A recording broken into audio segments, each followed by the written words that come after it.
Iran is on fire as anti government protests reach their ninth day. Reports of human rights abuses, including but not limited to the alleged unaliving of a significant number of Iranian children at the hands of the Iranian National Guard, have ignited outcries all over the globe. But wait, they actually haven't.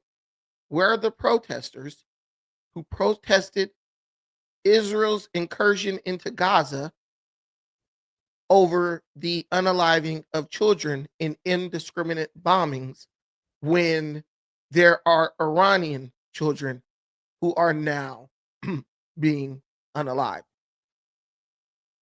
Nicolas Maduro, Venezuela's deposed dictator masquerading as a president, attended his first day in court today and pled not guilty to the charges brought against him.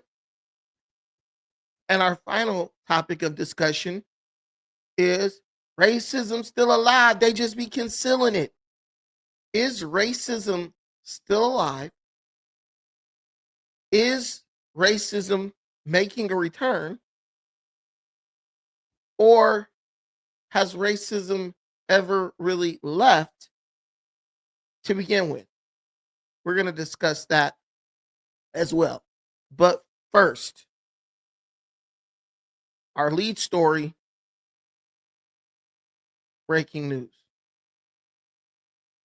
An Islamic nation plunged into chaos as anti-government protesters take to the streets over the nation's severely battered economy.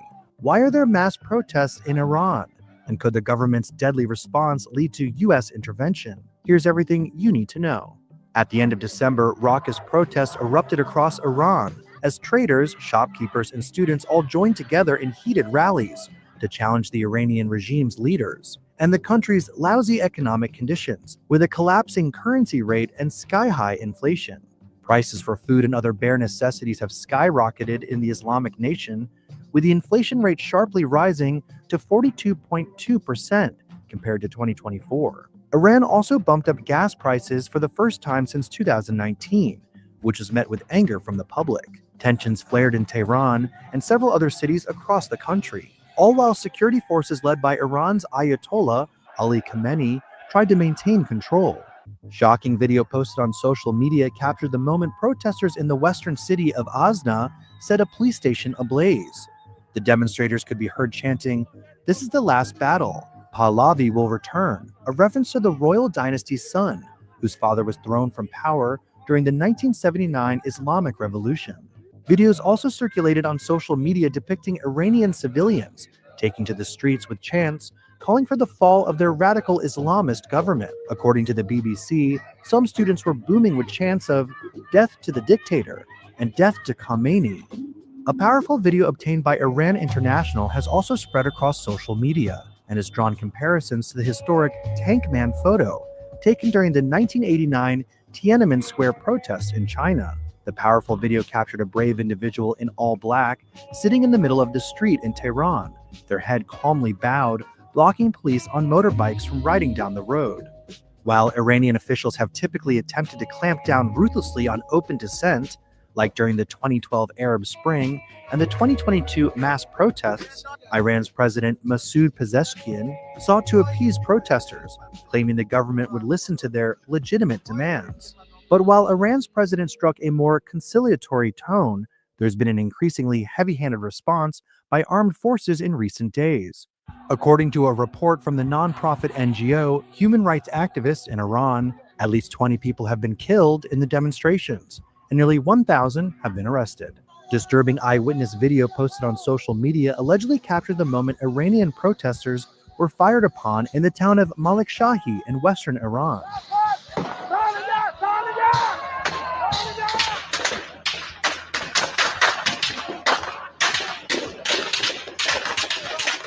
A report from the nonprofit Kurdistan Human Rights Network claimed Iran's Islamic Revolutionary Guard killed 3 and injured more than 30 during the shootout. President Trump has also vowed to help protesters, issuing a vague promise of support of peaceful demonstrations erupting in Iran. In a nearly 3 a.m. Truth Social post on January 2nd, Trump posted, "If Iran shoots and violently kills peaceful protesters, which is their custom, the United States of America will come to their rescue. We are locked and loaded and ready to go. Thank you for your attention to this matter." It was only a little more than 24 hours later that Trump announced the U.S.'s large-scale operation in Venezuela, which led to the capture of dictator Nicolas Maduro and his wife, Cilia Flores. Since Trump's military operation in Venezuela, and along with his threat to Iran, the president's continued a strong-arm approach, issuing a handful of warnings to several other nations, including Cuba, Colombia, Mexico, and Greenland. The commander-in-chief is calling his hardline approach the Monroe Doctrine, a play on the words of the Monroe Doctrine, which told European powers to stop meddling in the Western Hemisphere.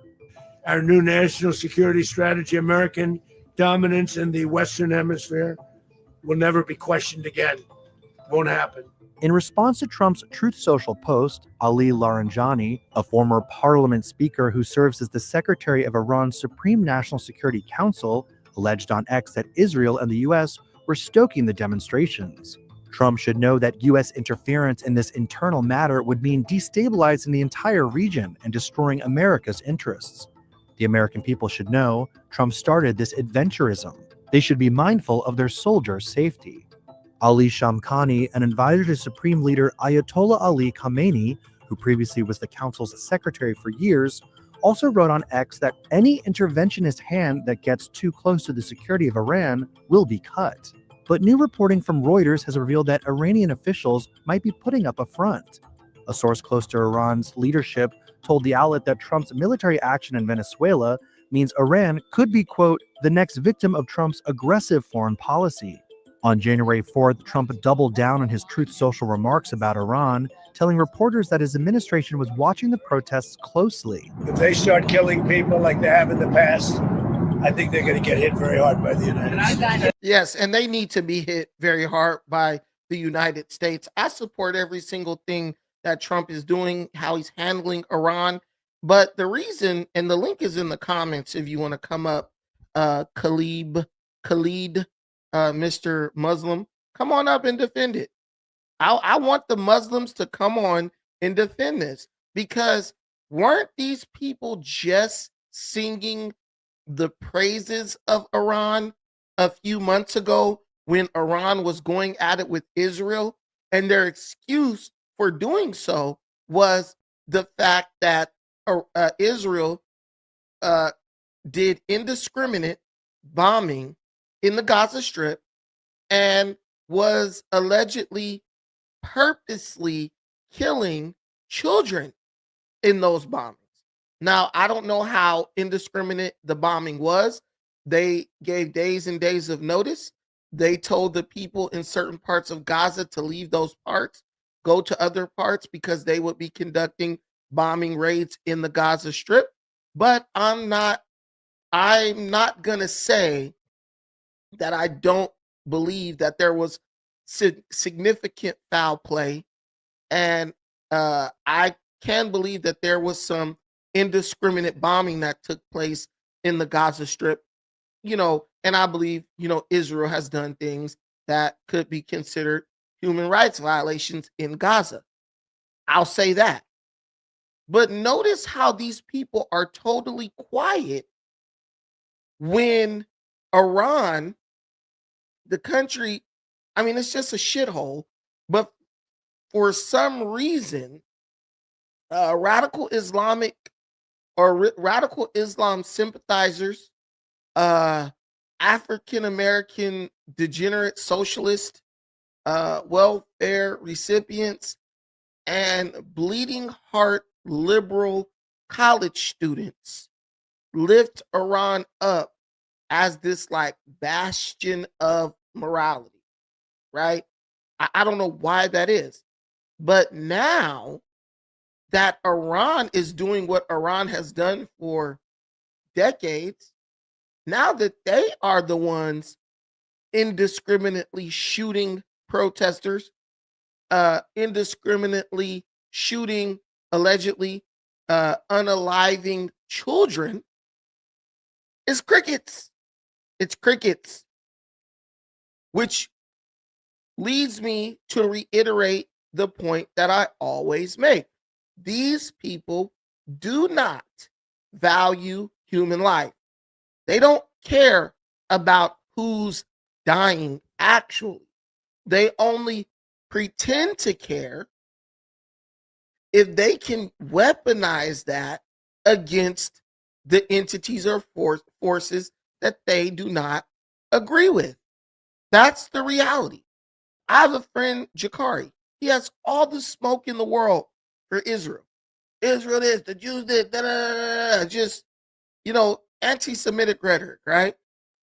Guy hasn't said one negative thing about Iran and their killing of their own citizens because they don't want the citizens protesting about the collapsed economy. They are an economic downfall. It's not due to the United States or any other country. It's due to the fact that Iran and the Ayatollah, right, Ali, right, this guy doesn't know anything about economics. And instead of placing real economists in charge of running his economy, he instead chooses to practice nepotism and cronyism, placing his loyalists in charge of departments and government sectors that they have no experience in. That's the reality of what's going on. These people think like Black America. They think that, hey, if prices go up, we'll just print more money and distribute more money. And in doing so, they've created hyperinflation that became stagflation.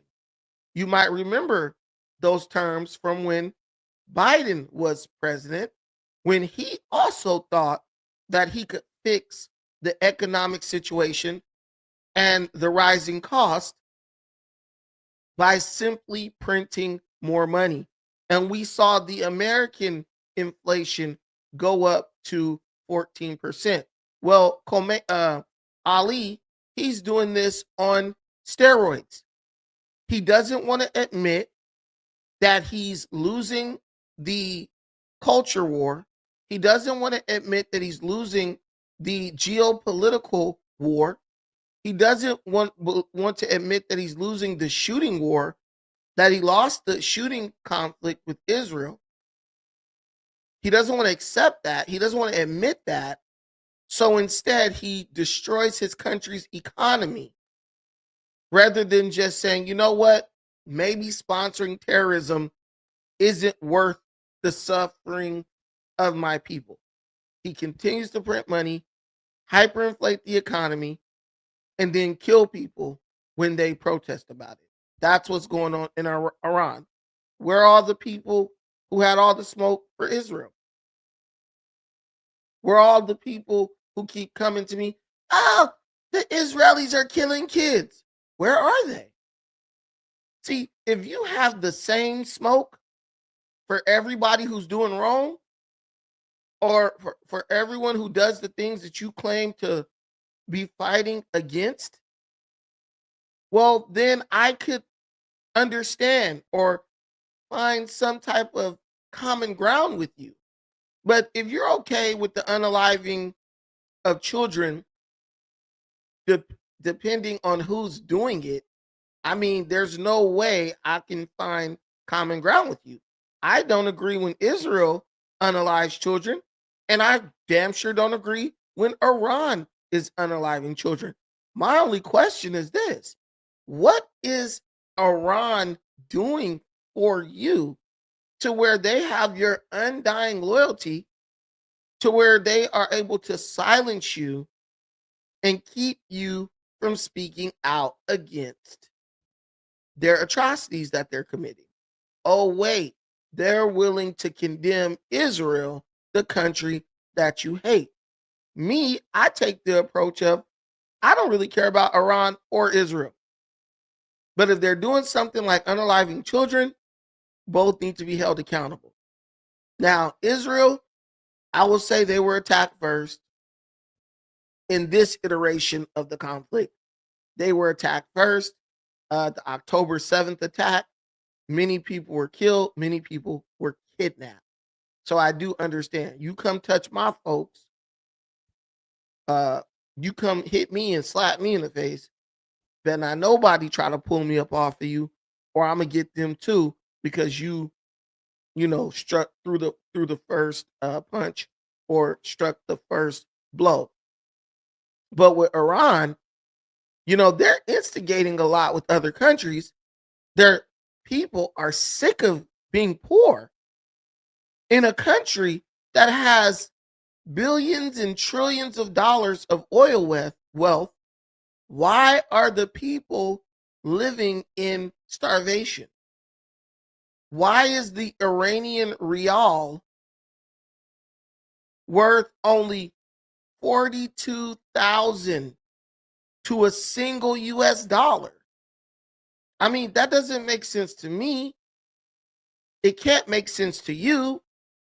You could say embargoes and blockades, but they're still able to sell um, oil to China, Russia, whoever wants to buy it, who's a part of the axis of evil.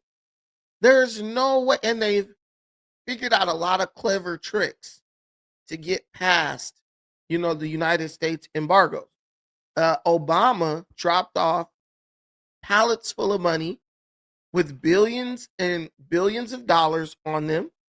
I mean, Jesus Christ, why is this country in abject poverty? A country that, when the Shah was in power many decades ago, actually rivaled the West, rivaled the United States, rivaled the UK in wealth and prosperity and education. Now, women can't go to school. They can't read. They can't drive a car. They're oppressed by radical Islam. But you have Americans here defending these people. I gotta be careful, guys. I got my wisdom teeth taken out earlier today, the bottom ones. So, you have Americans hypocritically defending Iran while they criticize Israel. Now, if you're gonna criticize both equally, I'm okay with that.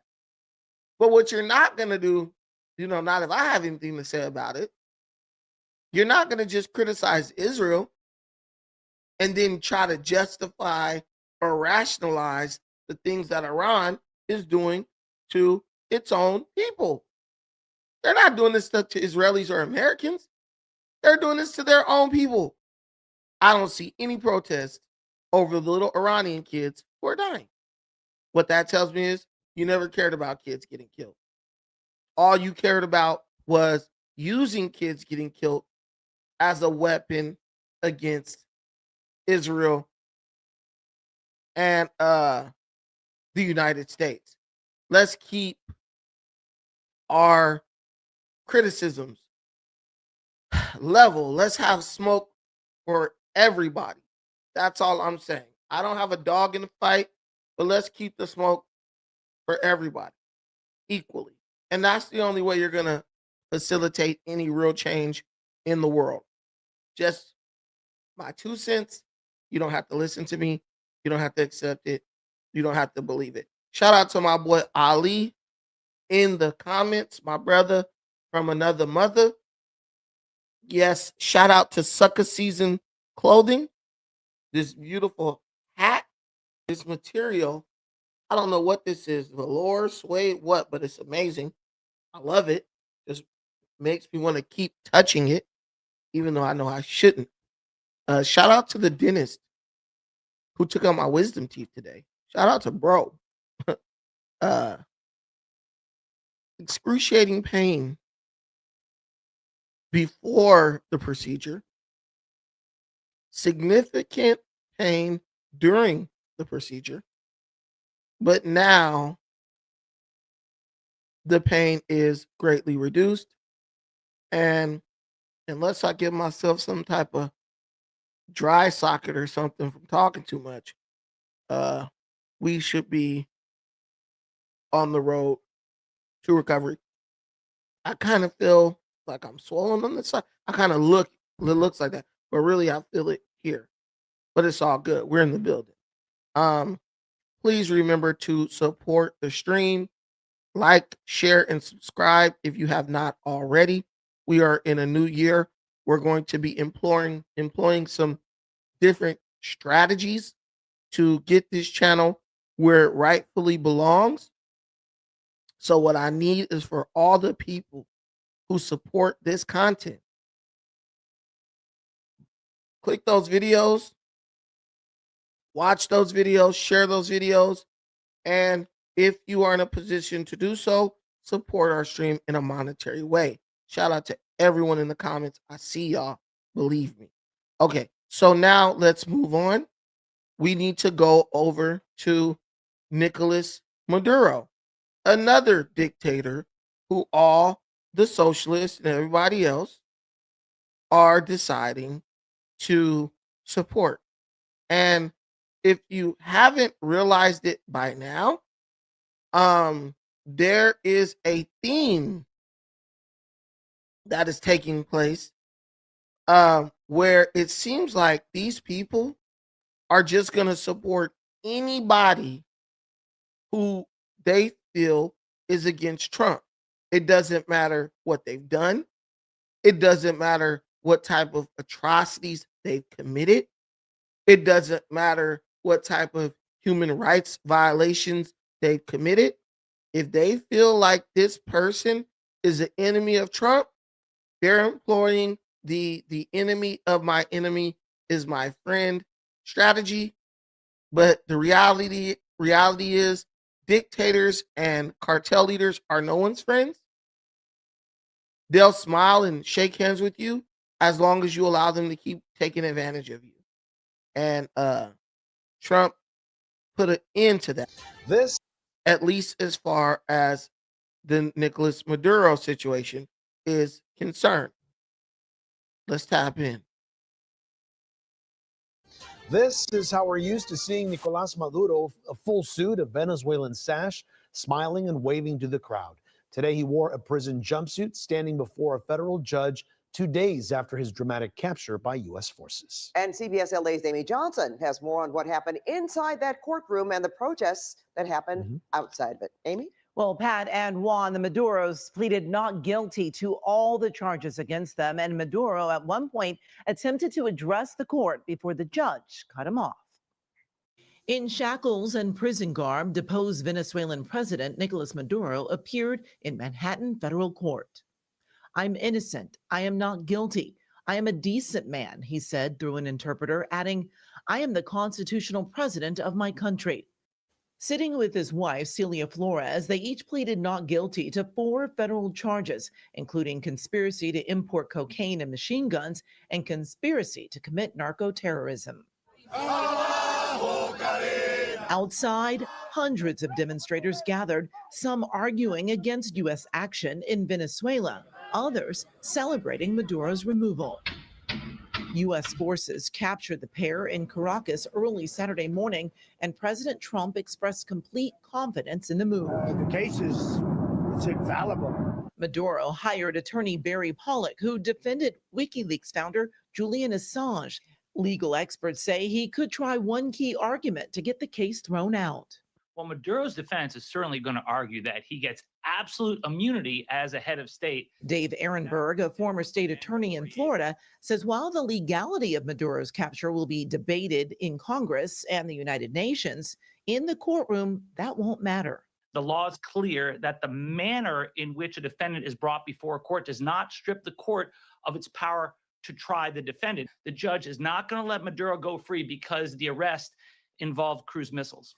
Maduro and his wife agreed to remain in custody, but his attorney hinted at a future bail application. The couple are being held at the Brooklyn Detention Center.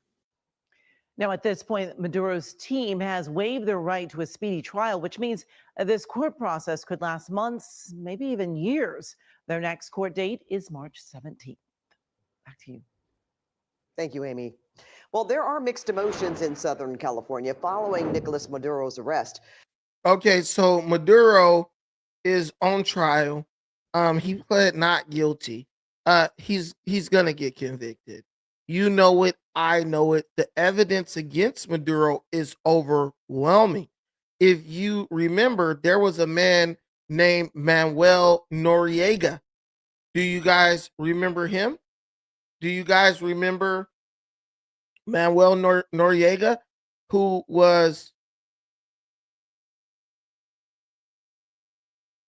the president of Panama? He was a dictator in the country of Panama from 1983 to 1989. I love the way you see all these old people who were born in the 60s, the 50s, and the 70s who were alive during the time when Daddy Bush, George H.W. Bush, he extracted Manuel Noriega, sent 27,000 U.S. troops into Panama. There was no permission granted by Congress. There was no permission requested by by Bush of Congress. He's the president. He has the Marines, who is like his personal fighting force, and he sent them into Panama. They snatched Manuel Noriega's ass up out of there, brought him to America, and I think they sentenced him to something like 44 years in American prison, some ridiculously long sentence. And his ass went to prison. And he recently died in 2017.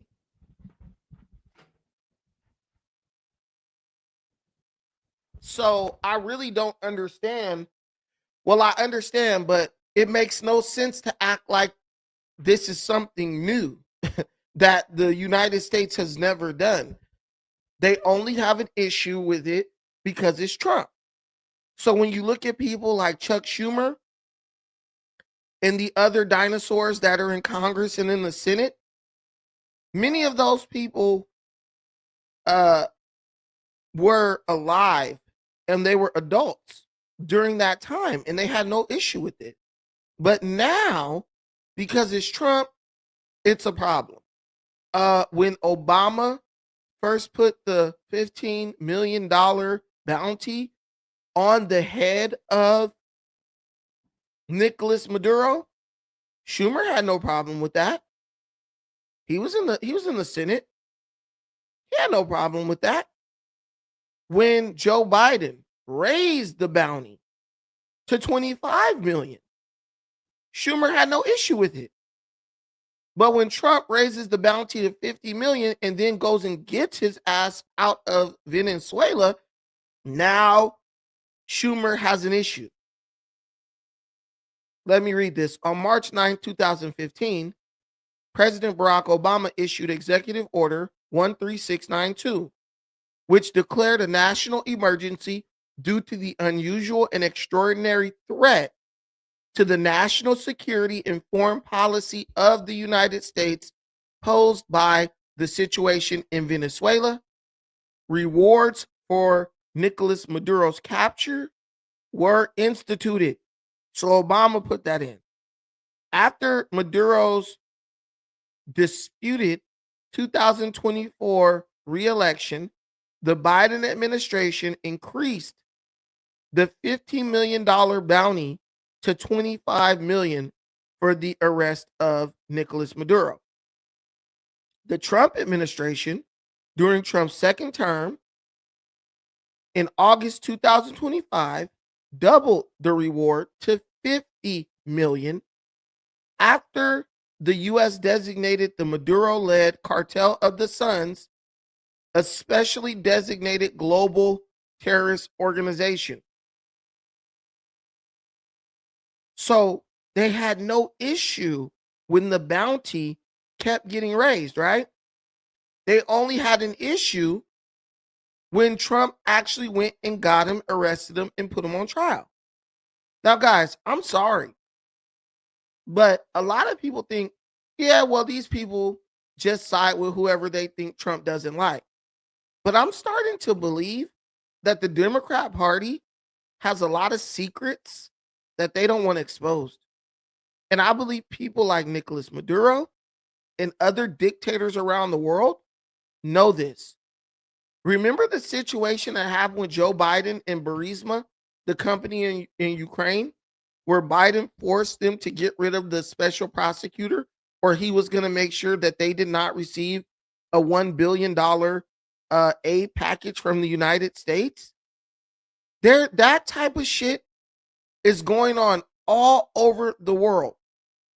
And I believe there are Republicans and Democrats who are involved in this. And I think because Trump is a political outsider, he's not invited to the party on these things. So when he gets a mandate or receives a mandate from the American people and then goes out and executes on that mandate, the people who are in power have a serious problem. My sister asked me earlier, why does Trump have so much haters? I compared it to when you work at a job and the old heads in the company have been used to doing whatever the hell they wanted to do. And then you get a new manager, and that manager comes in and starts enforcing the rules, the company policy, right? What are those old heads going to do? They're going to talk shit every day. They'll keep showing up to work, but they're going to talk shit every day. And they're going to do everything in their power to turn everyone in that company against that new manager, and they're going to attempt to drive that manager out. And the manager has to walk a fine line because he has to create a situation that says, hey, either you get down or you lay down. Either you're going to quit and walk out the door, or you're going to get on board with these new policies or the policies that have always been here that you've been ignoring within the company. This is par for the course. We know this is what happens. These people have been getting away with selling out the American people for decades. And now there's a new sheriff in town. He ain't going for it, and they don't like that. Plain and simple. CBS LA's Jasmine Veal is live in Pasadena. And Jasmine, you heard from some people celebrating his capture and others planning protests, right? Yeah, Pat, you said it. Emotions are split as this global moment hits very close to home. Behind me here at Lake in Colorado, this is where a protest is expected to happen tomorrow as people demonstrate and show up against the U.S. actions in Venezuela. Meantime, just a few blocks from here, you have a Venezuelan-born cafe owner celebrating the capture of Maduro after she fled the country. So I want y'all to peep this. The Venezuelans all over the world are celebrating this dude getting captured. The Venezuelans in the United States are celebrating this dude getting captured. Venezuelans in LA are celebrating this guy getting captured, right? I want you to listen to this Venezuelan woman talk about how happy she is that Nicolas Maduro was captured. And then I want you to see who's being used as the stooge to go against her, celebrating Nicolas Maduro and preparing to hold a protest against Trump over a damn dictator, a South American drug dealing, murderous dictator. As Amara Barroetta makes a cup of coffee inside her cafe she's proudly built here in Pasadena, her thoughts are thousands of miles away back in Venezuela and on the dictator she says forced her to flee more than a decade ago. In my case, I came with the idea of coming, study for a year, and then hopefully things were better and different in Venezuela, so I would go back.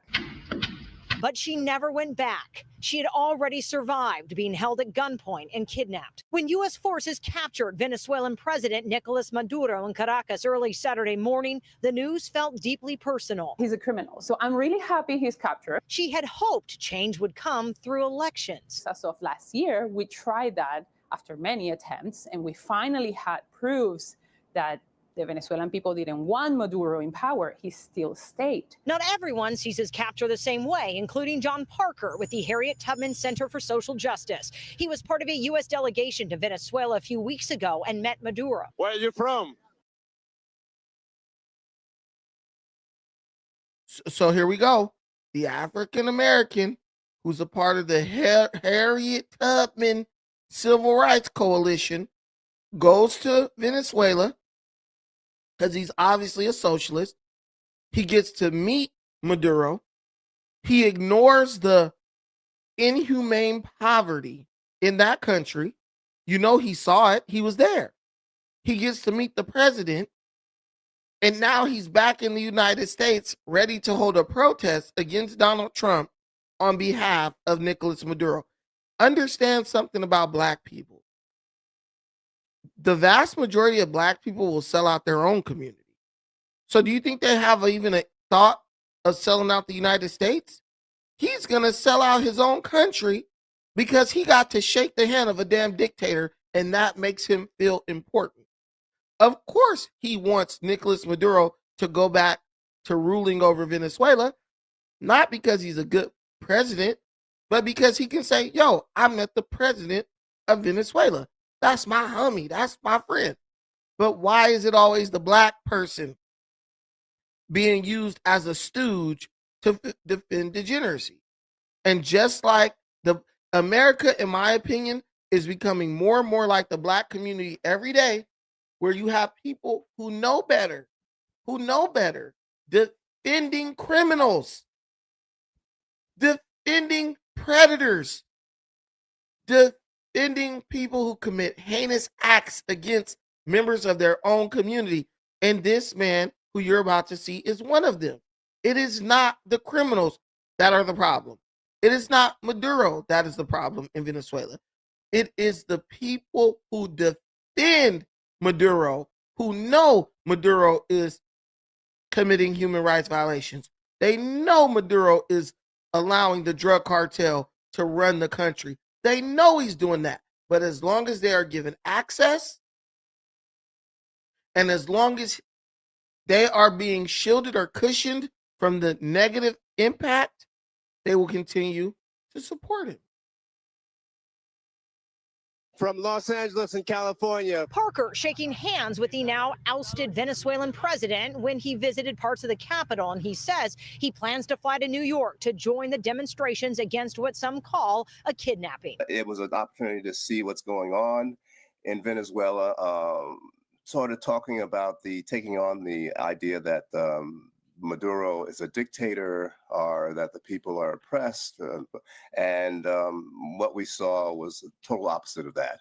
We saw a president who was very approachable, which is why I was able to approach. And we saw the things that were going on, the communes that are going on in Venezuela. Barroeta says while she is hopeful, it's a cautious kind of celebration for now. It's not just like, let's jump of happiness, Maduro is out. That's not going to solve the problem. And we have to understand how that is going to benefit Latin America. And as for the protest here tomorrow, it's being put on by the San Gabriel Foothills Indivisible Group. It's expected to start from noon to 1:30 p.m. Live here in Pasadena, Jasmine Veal, CBS LA. All right. Thank you so much, Jasmine. So you have a group in LA that's about to hold a protest in defense of Nicolas Maduro. But if you notice, when you heard that Black guy talk, he just totally ignored the things that Maduro has been accused of doing. He's ignored all the evidence that's out there proving that Hugo Chavez destroyed the country of Venezuela and sent those people into poverty. They were one of the richest, if not the richest country in South America. And Hugo Chavez took over and destroyed the country. And you know who was his right-hand man? His personally appointed vice president, handpicked? It was Nicolas Maduro, a guy who doesn't even got who barely has a 5th grade education. You have to understand that. Did you hear this black guy? He went to the country and said, well, we didn't see any of that. No, he definitely saw it. But if he gets to be on the side where the bread is buttered, like my granny used to say, you know what side your bread is buttered on. If he gets to be on the side where the bread is buttered, he doesn't care. And I understand that black people have a very high capacity for that type of cognitive dissonance, because that's the same mindset it takes to watch your community be destroyed and continue by people who look like you and continue screaming that the biggest problem or the biggest threat to black life in America is white racism. You have to be able to ignore the obvious facts to be black and live in our community and not speak out against the shit that's going on there. You have to be able to ignore the obvious facts to say, to be able to look at the things that Nicolas Maduro and Hugo Chavez have destroyed and still get on in front of a camera and say, well, I saw none of that. But also, one of the biggest problems ever is the fact that you have a media that doesn't do true journalism. The media doesn't ask any follow-up questions. They don't ask the tough questions, right? They don't call out blatant hypocrisy. They just say, you know what? It doesn't matter. As long as the narrative that we want to perpetuate is perpetuated. As long as the message that we want to send is sent, whether it's true, false, whatever. The media in the United States is still trying American citizens because they are, what I believe, is they're conducting an experiment. I believe that the mainstream media of the United States is conducting an experiment to see if they can control the outcome of elections with their reporting. It worked in 2020, but it failed in 2024. And they're going to keep doing what they're doing because in their minds, they're a bunch of ideologues. They believe that they have more power and influence over the American people than the American people have desire to remain autonomous when it comes to their decision making concerning choosing leadership. And the future is going to reveal everything. That we're going to find out. And I think this next coming election, when you have someone who may not be as charismatic of a figure as Trump running for office, we're going to see if the American people just want to go based on what they hear and what they're told, or if the American people actually want to think for themselves and look at the facts and the evidence and make their decision based on that. I want to play this video.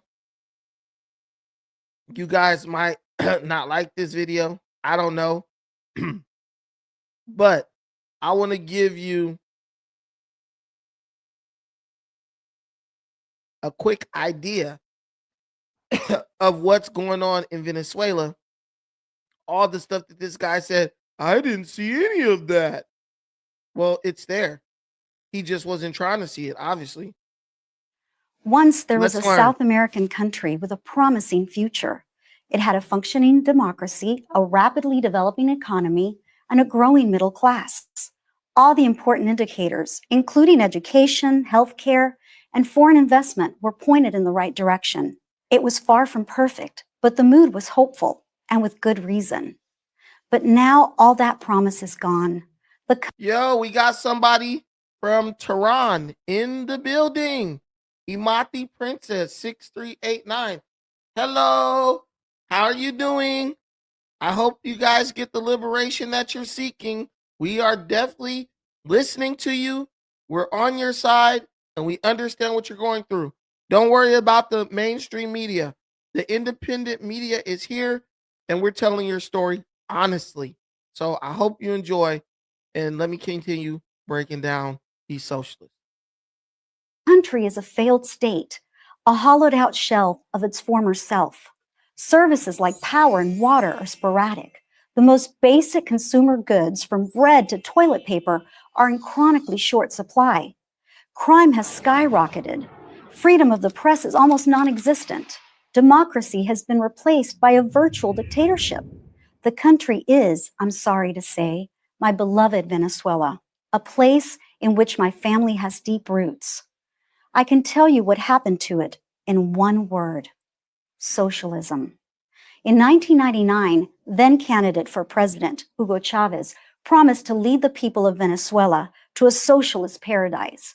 His theme was Esperanza y Cambio, hope and change.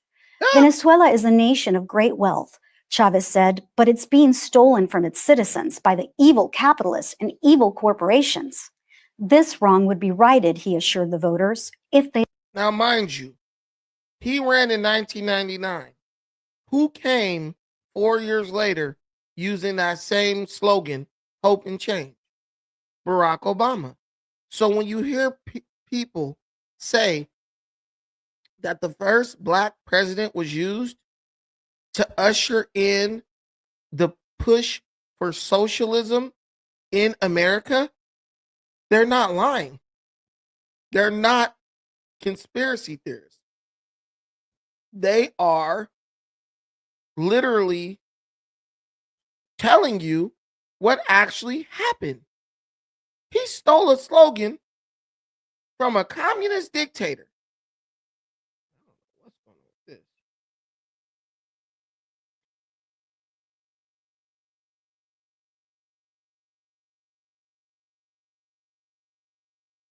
This guy stole a slogan from a communist dictator, a socialist, and because you didn't know about it, you thought that that meant that he was going to make your life better. But just like Hugo Chavez, he made the lives of Venezuelans worse, and Obama came with the same nonsense and made your life worse. And you know what? The Ayatollah Khomeini, he came in with the same crap in Iran like 50 years ago. Hope and change. Oh, you're being oppressed by the American Western corporations. They want to steal your resources. Came in, he didn't attack the Western corporations in Iran. Khomeini came in and sold the Iranian people out to those very same corporations at a exponentially lower rate than the Shah. But not only that, he oppressed them so hard that they could not protest or complain about it. And for me, that's what I'm realizing about socialism.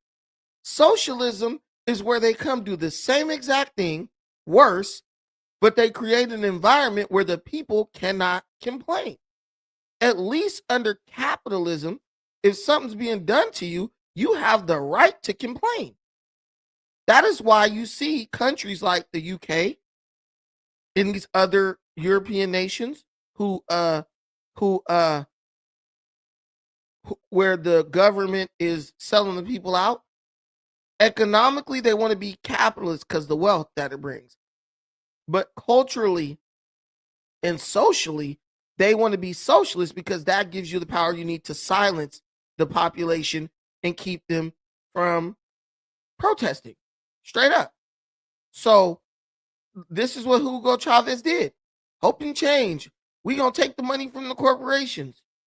And the people cheered and they voted for it because it sounded good. But let's see what ended up happening. Elected him. And they did, to their everlasting regret. Chavez drew inspiration from his mentor, Fidel Castro. Like his mentor, he enjoyed giving speeches that sometimes lasted as many as 7 hours. He even gave himself his own weekly television show, where he would spontaneously break into song. Here's a rule. When your nation's leader starts singing on national television, you're in trouble. Under Chavez, the government of Venezuela took over industry after industry. The government, he assured everyone, would run these businesses better than private enterprise, and the profits would be shared by the people. With great fanfare, he tore up contracts with multinational oil and gas companies and demanded that they pay much higher royalties. When they refused, he told them to leave. They did. His image was burnished by Hollywood celebrities who flocked to see the great work he was doing. And this is why you have the oil situation, where the United States feel like they have a right to go in and take over the oil apparatus. Understand? Everyone, yeah, I don't know about all factual, but anyway, and notice what happened.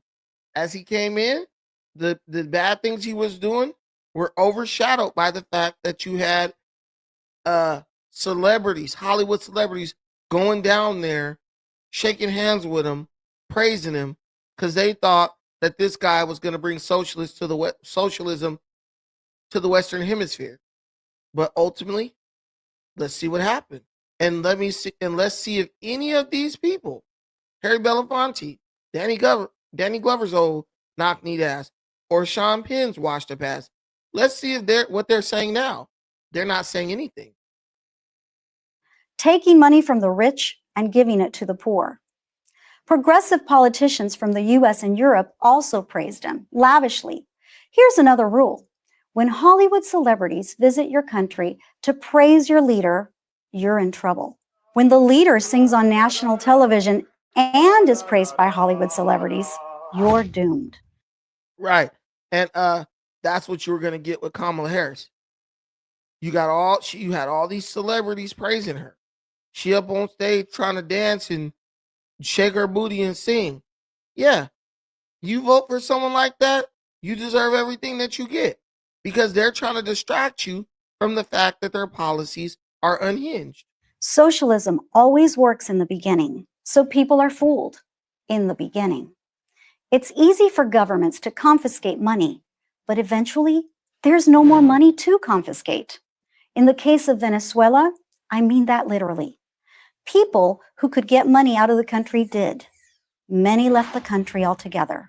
Nearly 2 million, according to Venezuelan sociologist Tomás Paez. The wealth creators continue to create wealth, but they created it somewhere else, Miami or Madrid, and other places around the world. When Chavez first ran for president in 1999, he said he would leave in 2 years if people weren't happy with him. But, like Castro, Chavez never had any intention of giving up power. He died in office in 2013, replaced by his vice president, Nicolás Maduro. Maduro is Chavez without the charisma or the voice. The country is now a pariah, shunned by the world and isolated. It's so bad that many international airlines refuse to fly there. People stand in lines for hours just to get food. Sometimes they walk away empty-handed. A recent survey found that 75% of Venezuelan adults lost weight in 2016, an average of 19 pounds. This national weight loss program is known cynically as the Maduro diet. Still, Maduro holds onto power. Opposition leaders and journalists who report the truth are jailed. Venezuela is a cautionary tale. Once a country goes down a socialist path, there's no easy way back. And the longer a country stays socialist, the harder it is to reform it. Venezuela has been socialist for 2 decades. If you don't think it can happen here, whether here is the United States or Europe or anywhere else, you're fooling yourself. When people get used to depending on the government, no matter how poor they remain, that dependency is hard to break. That's why you should never buy the socialist lie. Socialism is a drug. And like a drug, it feels great at first, but eventually it will ruin your country, just like it ruined Venezuela. I'm Debbie D'Souza for Prager University. Thank you for watching this video. As a nonprofit, PragerU relies on donations from viewers like you. Please consider making a donation. So do you think any of the news media outlets are going to bring her up?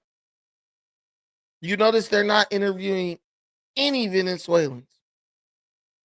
They're only interviewing white people, media pundits, about what's going on in Venezuela. That's it. Well, why don't we just get the Venezuelans, right? And why don't we see what they think? Well, why don't we see what they think?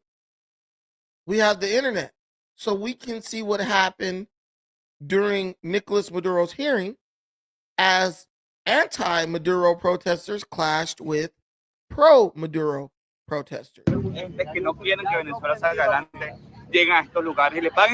This guy said they don't even speak Spanish. Venezuelans crash with pro-Maduro protesters outside courthouse. Look at what he says. They pay these people. They are not Venezuelan. They don't speak Spanish. They don't know the truth. They don't even know what's going on. I'm translating what he said. I'm reading what he's saying. They don't even know what's going on in the country. They don't know about the people who were killed in 2017. When in 2014 did we find out? Where were the people when last year they danced with people who are not Venezuelan? They are surely paid.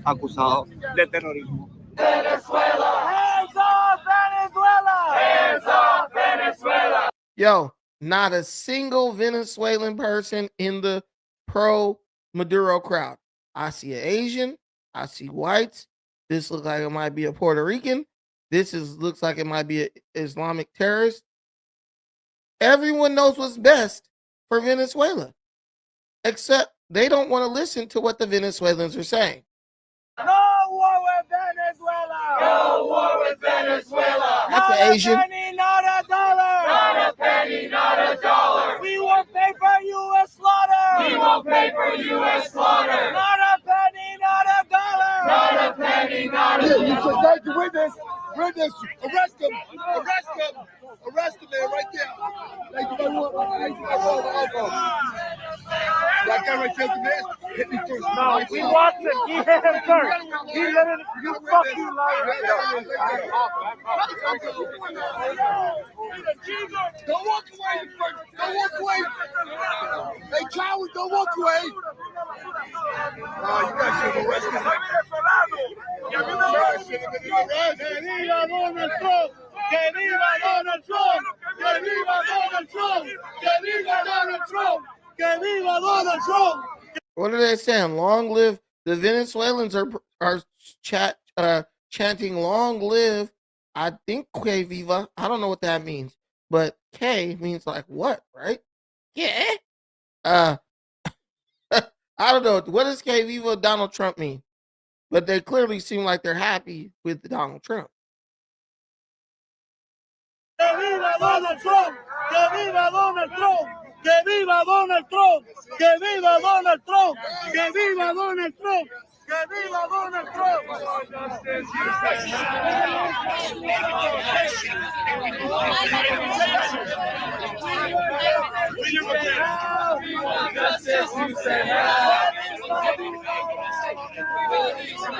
Look, the cops just like every week with these motherfuckers.